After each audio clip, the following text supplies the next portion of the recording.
목소리입니다. 감사합니다. 우리 인사 나누십시다. 하나님은 당신을 사랑하십니다.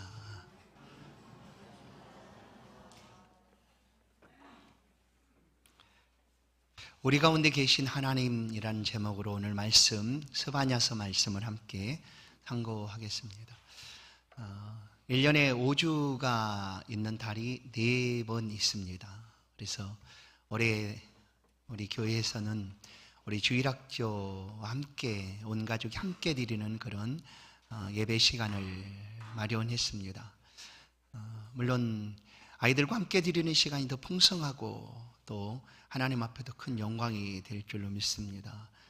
아직 우리 교회에 주의자도 없는 상태입니다. 그러나 오늘 보시면 그 아름다운 악기들 소리가 이전에 좀 더 풍성하게 울려지는 것 같습니다. 아이들이 시험이라고 해서 오늘 많이 못 나왔어요, 사실. 시험 때문에 못 나왔는데 또 그중에 우리 아이들이 이렇게 오케스트라 악기들을 연주하면서 드려지는 예배가 정말 하나님 앞에 풍성하게 드려진 줄로 믿습니다. 감사를 드립니다. 먼저 우리가 지난 밤 동안에 있었던 소식들을 듣고 정말 놀랐을 것이다 생각이 됩니다. 그야말로 10대, 20대 젊은 우리 자녀들이 약 200명 이상 사상자가 났고 그중에 151명이 현재까지 사망이 되었다라는 소식을 들었습니다. 얼마나 아픈 일인가. 그 자녀들을 잃은 부모의 마음뿐만 아니라 함께 이 소식을 듣는 모든 사람들의 마음이 정말 아프고 안타깝습니다.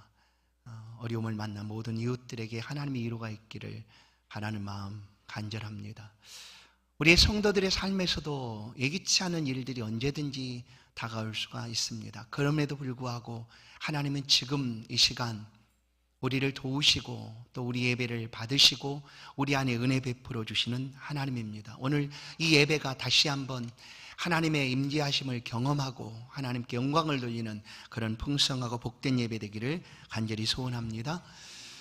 제가 유치부 아이들, 그러니까 취학 전의 아이들을 이렇게 지도했던 적이 있습니다. 목사가 되고 나이가 한 40이 넘었을 때였는데 교회에서 유치부를 맡겨주셔서 작년부와 함께 유치부를 담당했던 때가 있습니다. 그때 우리 아이들에게 이렇게 얘기했어요. 하나님은 이곳에 함께 계세요. 우리들과 함께 하나님이 이곳에 계세요 라고 얘기를 했더니 아이들이 앉아있던 자리에서 우르르 나와가지고 막 찾아다니는 거예요. 목사님, 하나님 어디 있어요? 뒤에 옷장도 열어보고 강대상 앞으로 와서 여기는 뒤쪽은 안 보이잖아요. 그러니까 이렇게 와서 고개를 이렇게 뒤밀고 하나님 혹시 여기 계세요? 이렇게 찾으러 아이들이 막 다니더라고. 그래서 아이들에게 하나님은 우리 아이들, 어린이들과 우리 친구들과 함께 예배하는 가운데 보이지는 아니하시지만 지금 같이 계세요. 옆에도 계시고 여러분 마음에도 있어요 라고 이렇게 얘기했어요. 우리 성도님들은 어떠신가요? 정말 하나님이 우리와 함께 계심을 믿습니까? 맞습니다.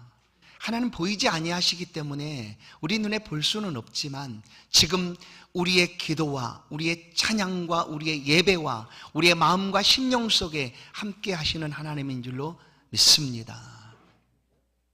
그래서 오늘 우리의 예배가 우리 홀로 드리는 예배가 아니라 하나님과 함께 드리는 그런 귀한 예배입니다. 구약 속에서 하나님이 계시는 곳이 정해져 있었습니다. 하나님은 이곳에 계신다 하는 곳이 바로 성전 전에는 성막이 있었고 해막이 있었고 그 다음에 성전이 지어지고 나서는 솔로몬 성전 안에 하나님이 계신다라고 말씀하셨고 백성들은 그렇게 알았습니다. 그래서 하나님은 딱 그곳에만 계신 줄로 알았습니다.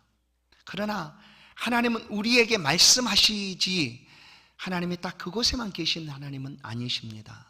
영이기 때문에 보이지도 않고 우리처럼 살과 뼈도 없으시지만 무한히 자유로우셔서 어디든지 아니 계신 곳이 없는 하나님, 성전에 계신다라고 믿었던 이스라엘 백성들 가운데 하나님은 이미 이방 땅에도 계시고 있었다라는 사실을 우리는 말씀을 통하여 알 수가 있습니다. 오늘 스바냐 말씀을 통하여 우리 가운데 함께 하시는 하나님을 마음껏 찬양하는 그런 귀한 시간 되길 주님의 이름으로 축원합니다. 오늘 스바냐서입니다. 지난 주일에 하박국서 말씀을 우리가 들었는데 이 스바냐 선지자 역시 하박국 선지자보다 조금 먼저 남유대에서 말씀을 외쳤던 선지자였습니다. 이 스바냐는 여호와께서 숨으신다, 여호와께서 숨으시다 하는 그런 뜻이 그 이름에 있습니다.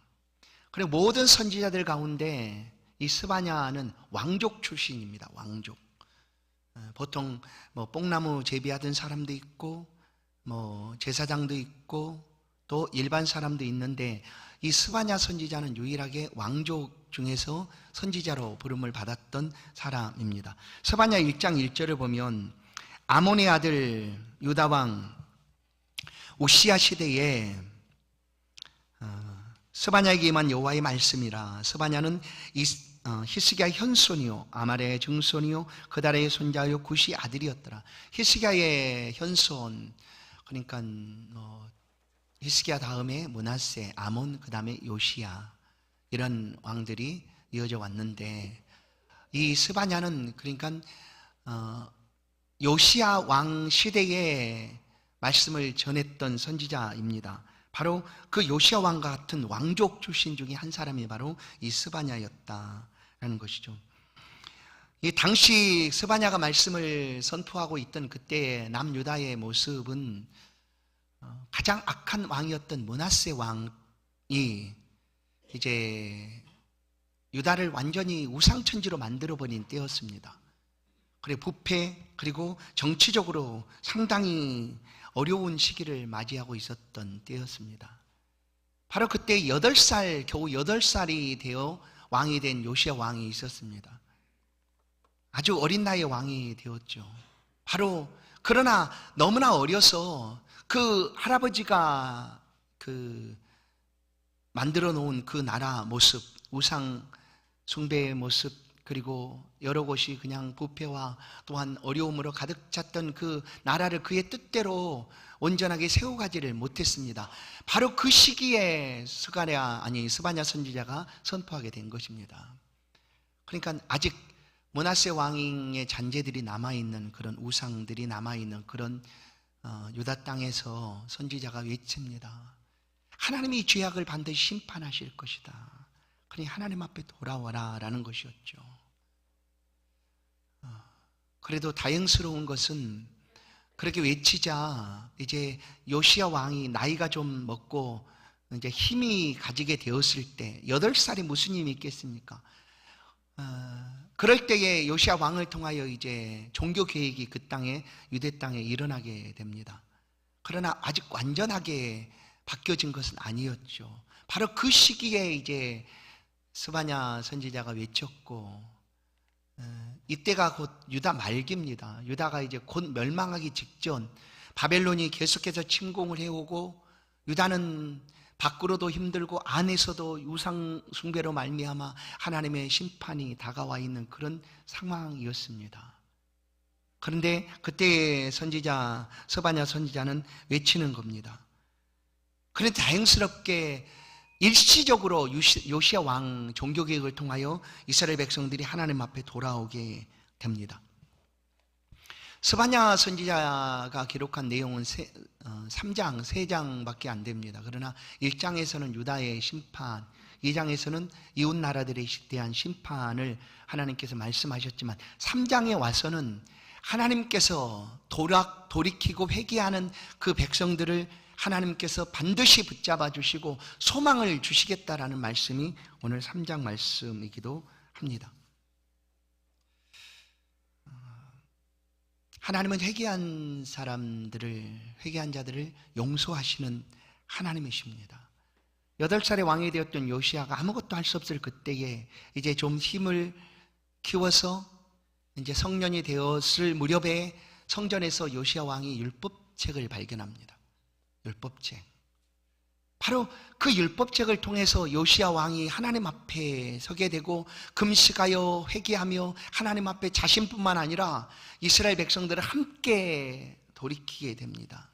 그렇게 종교개혁이 그 유대 땅에 나타나게 되죠. 그래서 그때에 하나님께서 그들을 용서하시겠다라고 말씀을 하시는 거예요.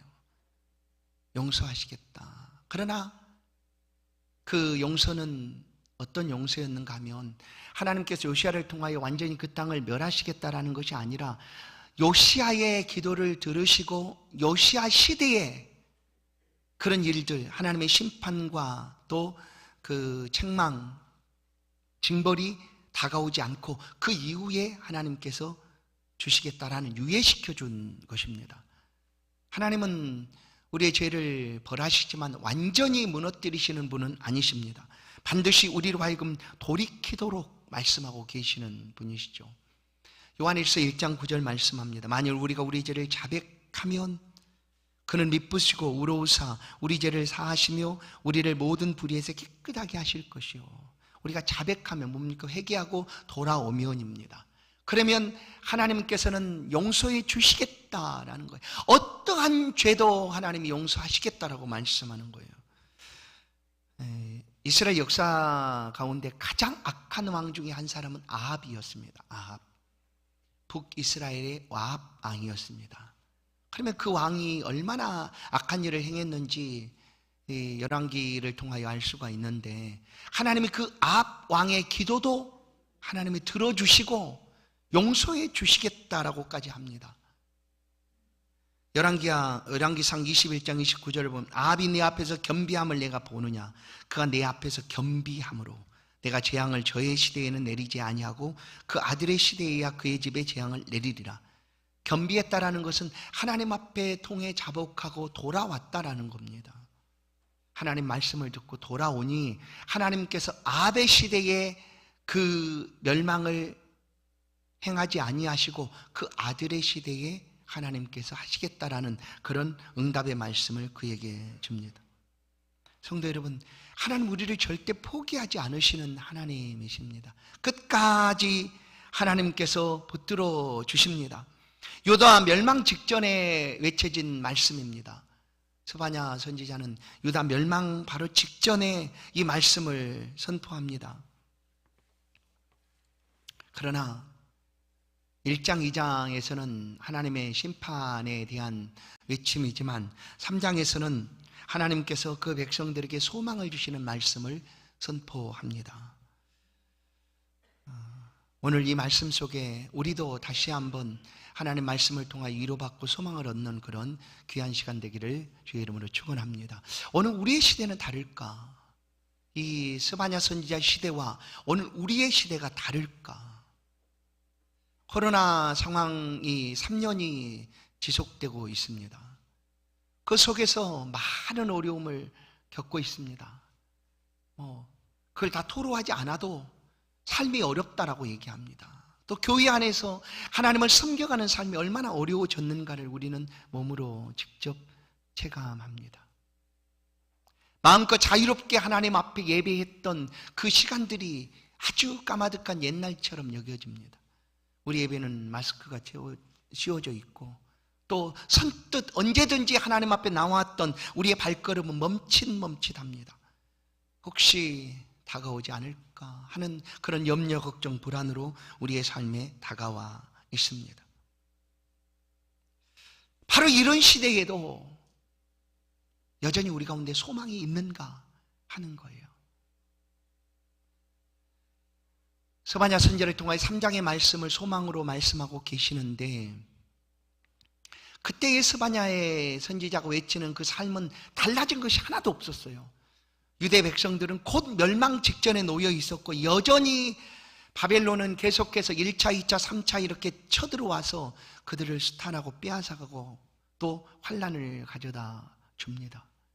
그런 상황인데도 달라진 것이 없는데도 이 스바냐 선지자는 3장에서 그 이스라엘 백성들을 향하여 하나님께서 우리에게 소망이 되신다라는 그런 소망의 메시지를 선포하고 있는 것입니다.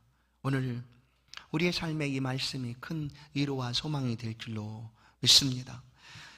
스바냐 3장 14절 말씀을 보겠습니다. 시온에 따라 노래할지어다. 이스라엘아 기쁘게 부를지어다.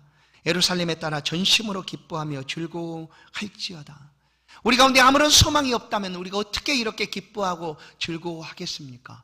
그런데 이 선지자는 그런 상황에서 이 하나님의 말씀을 소망으로 선포하고 있는 것입니다. 즐거워하고 기뻐하라.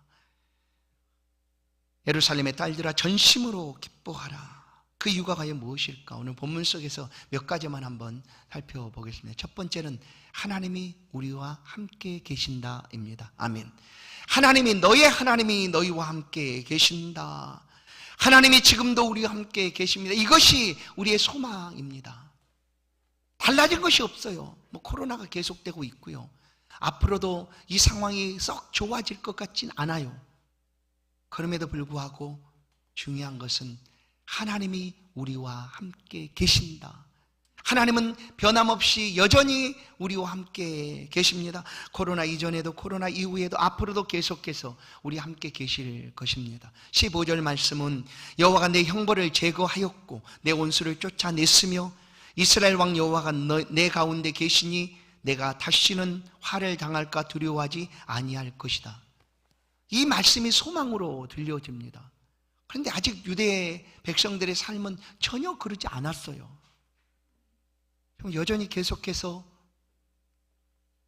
이방인 침공하고 삶은 어렵고 힘들고, 그럼에도 선지자는 이 말씀으로 하나님의 메시지를 전하고 그들 가운데 소망이 될 수 있도록 외칩니다. 16절, 내 손을 늘어뜨리지 말아라. 아주 쭉 아무것도 할 수 없는 것처럼, 나는 아무것도 아닌 것처럼, 그렇게 힘이 빠진 것처럼 그렇게 하지 말아라라는 거예요. 하나님이 너희 가운데 계신다라고 말씀합니다.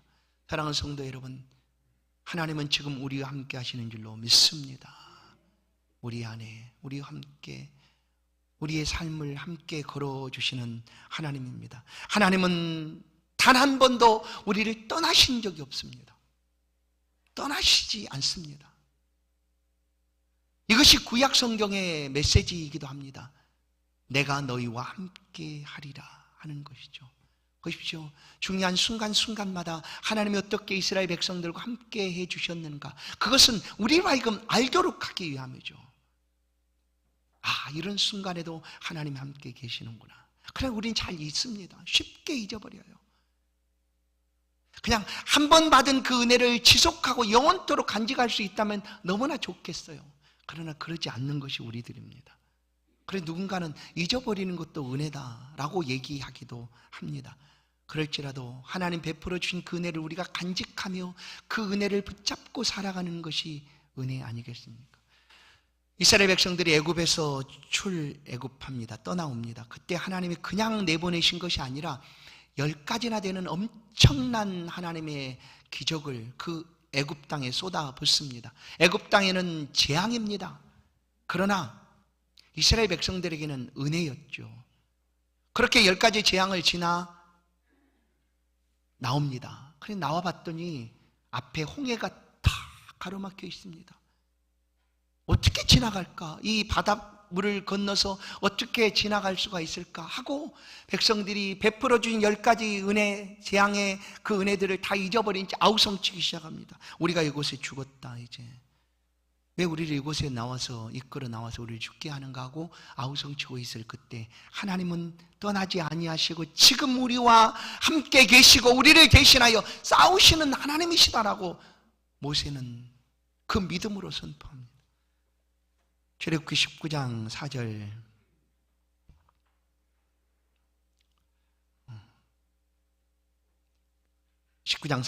내가 애굽 사람이 어떻게 행하였음과 내가 어떻게 독수리 날개로 너희를 업어 내게로 인도하였음을 너희가 보았느니라. 또한 예수님께서도 우리 가운데 말씀을 하십니다. 하나님은 떠나시지 아니하고 지금도 여전히 함께 계신다. 마태복음 23장 37절, 예루살렘아 예루살렘아 선지자들을 죽이고 내게 파송된 자들을 돌로 치는 자여, 암탉이 그 새끼를 날개 아래 모음같이 내가 내 자녀를 모으리 한 일이 몇 번이더냐. 그러나 너희가 원하지 아니하였다. 하나님은 단 한 번도 떠난 적이 없습니다. 우리가 원하지 않았습니다. 우리가 기억하고 깨닫지를 못한 것일 뿐 하나님은 우리를 떠나신 적이 없습니다. 우리와 함께 하셔서 15절 말씀처럼 백성들의 형벌을 제거하고 원수를 내쫓아 주시겠다 하십니다. 이게 뭡니까? 이것은 우리를 끝까지 하나님이 책임져 주시겠다라는 거예요. 그래서 원수를 쫓아주시고 형벌을 제거하시겠다. 이것이 하나님의 말씀인데 구약의 말씀이죠. 그런데 이 말씀 그대로 우리 가운데 오셔서 함께 하시고 계신 하나님입니다. 그것을 직접 보여주신 예수 그리스도가 있습니다. 마태복음 1장 23절 보라 처녀가 잉태하여 아들을 낳을 것이요 그의 이름은 임마누엘이라 하리라 하셨으니 이를 번역한즉 하나님이 우리와 함께 계시다. 예수 그리스도의 이름이 임마누엘입니다. 하나님이 우리와 함께 계시다. 우리 교회 이름도 임마누엘 교회입니다. 하나님이 우리와 함께 계시다입니다. 하나님이 우리와 함께 계시다. 이곳에서뿐 아니라 우리의 삶을 살아가는 모든 날 동안 단 한 번도 하나님 우리를 잊지 아니하시고 놓치지도 아니하시고 함께 계신다 하는 것입니다. 스바냐 선지자는 이것을 백성들에게 선포합니다. 그리고 이것이 우리의 소망이다 라고 말씀을 해줍니다. 뿐만 아니라 마태복음 28장 20절 내가 세상 끝날까지 너희와 항상 함께 있으리라. 우리 갈라놓고 고난 중에 있어도 전능하신 하나님이 우리와 함께 계십니다. 우리 함께 계신 하나님을 영원토록 찬양합시다. 두 번째, 구원을 베푸시는 하나님이시다. 그러니 우리가 소망이 있다. 우리의 죄를 인하여 심판하시고 벌하실지라도 또다시 우리에게 다가오셔서 구원을 베푸시는 하나님이시다. 스바냐 3장 17절 말씀입니다. 이 말씀 우리 함께 합독을 하겠습니다. 17절 합독합니다. 같이 읽습니다. 시작. 너희 하나님 여호와가 너희 가운데 계시니 그는 구원을 베푸실 전능자시라. 그가 너로 말미암아 기쁨을 이기지 못하시며 너를 잠잠히 사랑하시며 너로 말미암아 즐거이 부르며 기뻐하시리라 하리라. 아멘. 하나님이 우리와 함께 하시겠다 뿐만 아니라 너로 말미암아 기뻐하고 즐거워할 뿐만 아니라 우리를 구원하시는 하나님이시다라고 선지자는 선포합니다. 하나님은 그 능력과 권능으로 우리를 구원하실 하나님이십니다. 1장 2절 1장과 2장에서 이스라엘 백성들의 범죄함을 인하여 하나님이 심판하시지만 그 심판으로 말미암아 포로로 바벨론에 잡혀가게 됩니다. 그러나 그곳에서도 하나님이 그들과 함께 계셨습니다. 이방 땅에서도 하나님은 변함없이 그들과 함께 하셔서 다니엘을 통하여 에스겔을 통하여 또한 에스더를 통하여 그들 가운데 역사하고 계셨습니다. 바벨론이 무너지고 메데 파사가 페르시아가 무너져도 하나님이 함께 하시는 그 유다 백성들을 하나님이 지켜주심으로 70년 지나서 다시금 가나안 땅으로 돌아오게 하셨습니다.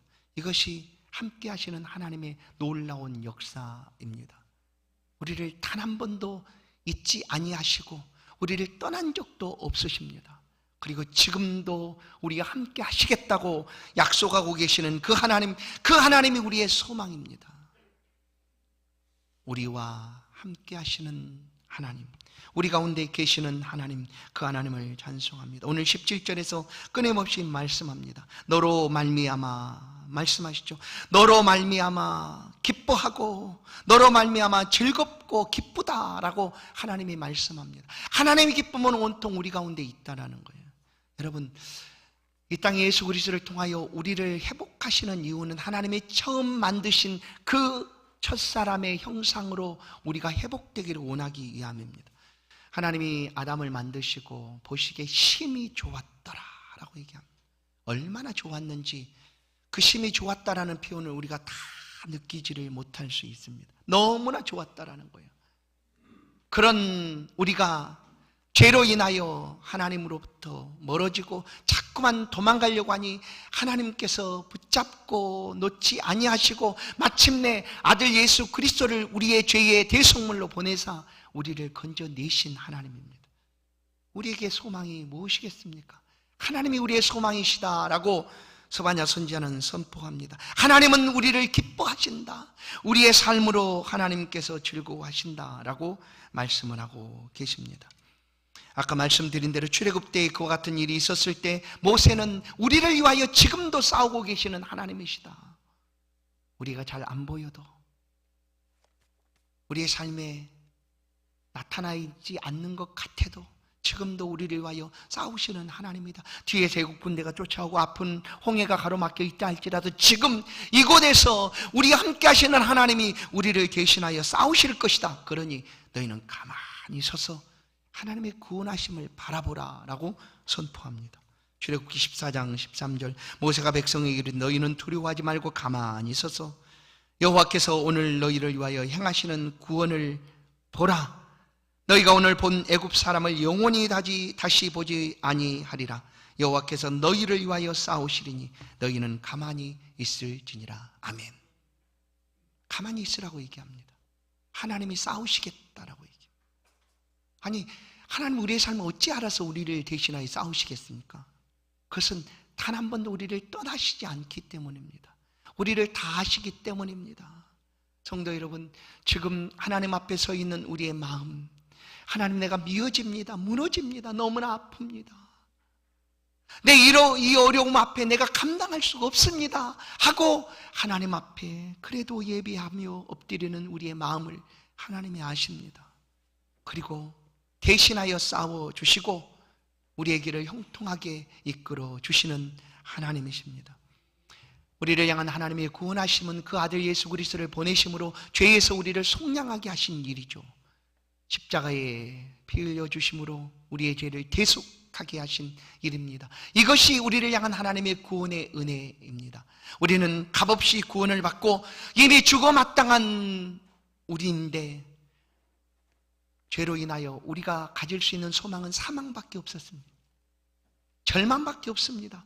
그런 우리를 하나님께서 이렇게 하나님의 자녀 삼아주시고 영원한 영생의 구원을 우리 가운데 베풀어 주셨습니다. 이것이 바로 우리의 소망이 된 것이죠. 그래서 스바냐 선지자 이 소망의 말씀이 지금 아무것도 없다니까 없어요. 하박국 선지자가 그렇게 얘기하지 않습니까? 아무것도 없어도 하나님을 인하여 내가 기뻐하리라. 이 선지자의 외침이 그래 있어요. 지금 바벨론이 들어와서 침공하고 침략하고 빼앗고 힘들게 해서 선지자는 외칩니다. 하나님이 우리의 소망이시다. 여호와가 우리의 소망이시다라는 거예요. 사랑하는 성도 여러분, 지금 우리를 자녀 삼으신 하나님께서 우리의 소망이 되시는 줄로 믿습니다.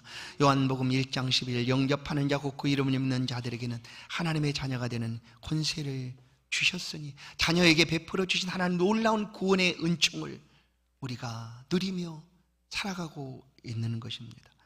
뿐만 아니라 스바냐 선지자는 세 번째 하나님이 우리의 소망이 되시는 이유를 이렇게 말합니다. 우리로 하여금 명성과 칭찬을 얻게 하실 하나님이다 라고 선포합니다. 명성과 칭찬을 얻게 하시겠다. 예수님은 우리의 삶의 본입니다. 물론 우리가 예수님을 다 닮아갈 수는 없겠죠. 그럴지라도 어떻게 해서든 조금씩이라도 예수님을 닮고자 하는 것이 우리의 삶입니다. 그것이 바로 믿음과 신앙의 삶이죠. 예수님은 자라가면서 하나님과 사람 앞에 사랑스러워 가시더라. 우리도 점점 더 하나님 앞에 사랑스러운 하나님의 백성이 되어 가는 것입니다. 사랑스러워 가는 것이죠.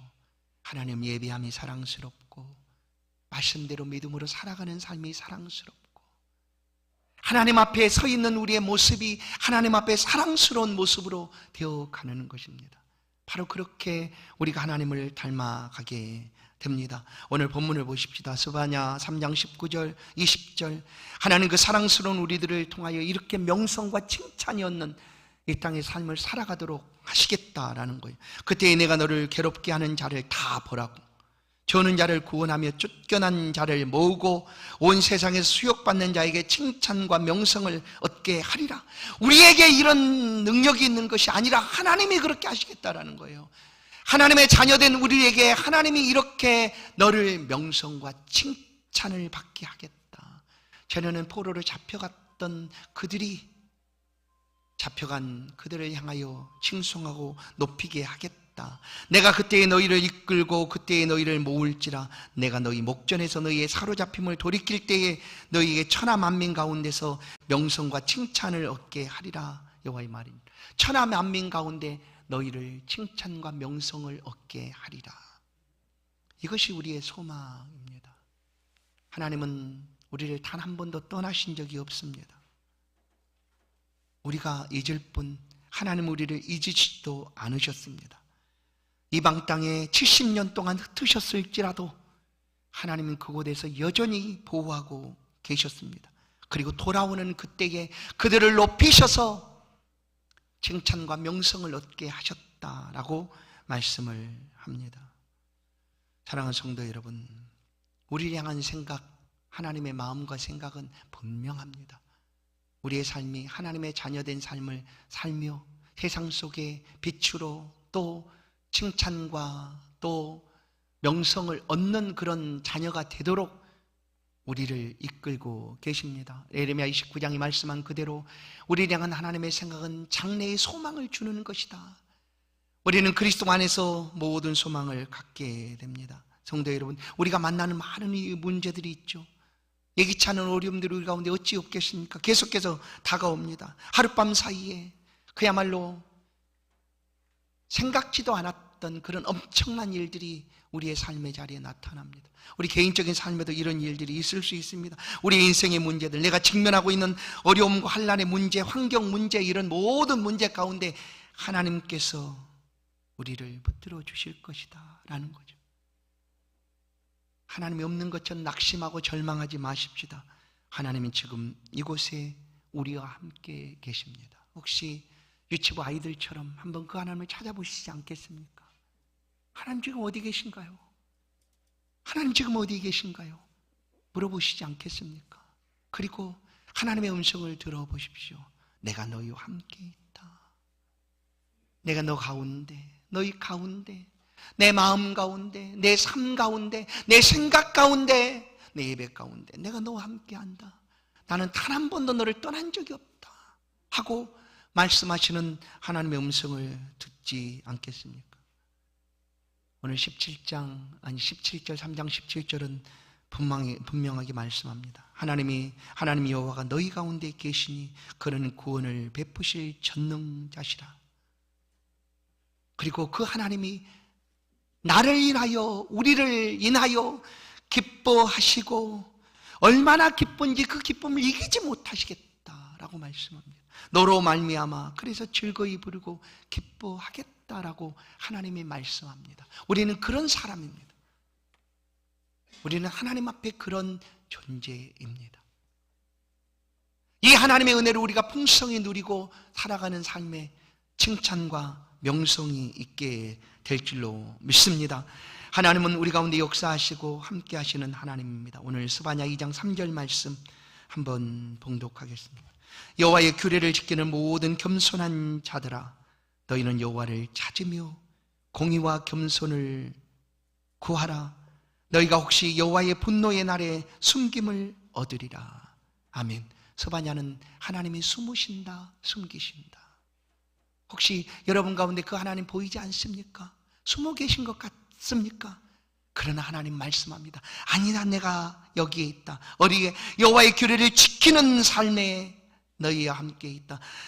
너희가 하나님의 말씀을 따라 공의와 겸손한 삶을 살아가는 그 자리에 내가 함께 있다라고 하나님께서 말씀하고 계십니다. 그리고 그때에 마침 다가오는 모든 분노와 진노 가운데 숨김을 받으리라 하나님께서 말씀합니다. 성도 여러분, 지금 우리와 함께 하신 하나님이 우리를 보호하시기 위하여, 감싸기 위하여 우리와 함께 동행하여 주십니다. 이 고백을 다윗은 생명사계 가운데 보호하시는 하나님, 이런 고백을 하게 됩니다. 그렇습니다. 우리가 삶을 살아가는 동안 하나님 우리를 보호하시고 지키시는 하나님입니다. 우리와 가장 가까이 우리를 붙들어 주시는 하나님입니다. 그 하나님 안에서 삶을 살아가십시다. 그리고 하나님이 주시는 이 명성과 칭찬의 삶을 이 땅에서 마음껏 믿음으로 살아가십시다. 삶을 통하여 하나님 앞에 큰 영광이 되고 또한 우리의 생애 가운데 하나님 기뻐하는 그런 삶이 계속 이어지는 그런 복된 성도의 삶이 되기를 주의 이름으로 간절히 축원합니다. 하나님 감사합니다. 주님 은혜 베풀어 주심을 감사합니다. 이곳에 우리 함께 하시고 영원토록 떠나지 않게 약속하신 하나님, 내가 세상 끝날까지 너희 항상 함께 하리라 말씀하시지만 삶이 너무나 힘들어 어려워 환난 가운데 놓여 있어 수많은 문제들이 우리를 짓눌러 함께 하신 하나님이 보이지 않을 때가 있습니다. 선지자의 외침처럼 말씀하심처럼 다시금 하나님을 찾습니다. 하나님께 손을 내밀고 붙잡습니다. 주여 우리의 손을 붙들어 주사 이 코로나 상황 속에서도 하나님을 더욱 의지하게 하시고 하나님과 함께하는 복된 생애가 될 수 있도록 우리의 삶에 칭찬과 명성이 가득한 그런 복된 생애를 살아갈 수 있도록 축복하여 주옵소서. 예수 그리스도의 이름으로 기도하옵나이다. 아멘. 찬송 570장입니다. 귀한 예물 하나님께 봉헌드립니다.